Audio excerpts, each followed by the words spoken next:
We put our hope in the final victory and verdict of Jesus Christ, whose mercy endures for all ages, whose loving kindness is age enduring. His mercy never fails. That's where we put our things. We're not putting it in some theology or doctrine. We're putting it in the final victory that Jesus had and the verdict of the cross, which is innocence, not guilty. All have been made alive, reconciled, justified, made righteous. All are included in the victory of the cross. That is the key. That is the reality. Now, I'm not asking you to believe me. These are my experiences. I don't intend to make a doctrine about them. I'm not wanting to make them anything more than my experiences, but I encourage you to go and seek God for yourself around these things and ask him for your own experiences. Ask him to reveal the truth about his love for you and all creation. Embrace that truth and be part of the restoration of all things. If you're struggling with this, if you're still having deconstruction or renewal of your mind and it's still quite difficult, that's okay. It was for me. Just go with it. Allow him to renew your mind to the truth so that you can fully embrace all that he's doing in these days in you and wants to do through you towards restoration. Now, personally, I believe we get to choose when we go to the place of fire. We can go now, we can go later, but with God, who is a consuming fire, we cannot escape his love. God's love is an unquenchable fire intended to purify and refine us. Choose to embrace the fire now. Go to the altar. Lay yourself on the altar.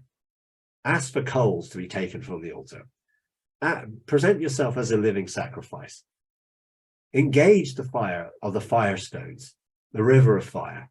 There's many places of fire. Engage the judgment seat of Christ, where the fire of God's eyes just burns away the wood, hay, and straw and makes the gold, silver, and precious stones shine. I believe we all have the ability to engage the fiery place, to do what Jesus did.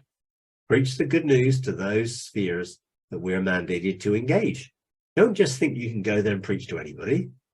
You know, ask for clarity about who it is you can speak to, or if you can, and ask him to give you that revelation. You know, God is unconditional love, and that's why we can trust in his faithfulness, trustworthiness, dependability, reliability, consistency, constancy, steadfastness, diligence, and perseverance. He's not going to give up. He will continue until love wins. The reality is, have each of us experienced unconditional love? Are you living in unconditional love? Are you demonstrating unconditional love? Do you have a heavenly vision of unconditional love that you are sharing, that is the mission of your life, to bring about change, to bring about an awakening to love in the world in which we live, whether that's our families, friends, neighbors, wherever we are? Do we have a heavenly vision that is inspiring our life to demonstrate unconditional love? Because that is what God is wanting to do through us, to reveal himself as love by the way we live, by what we do, by how we speak, and how we demonstrate love for one another and for those who don't yet believe. Love them the same.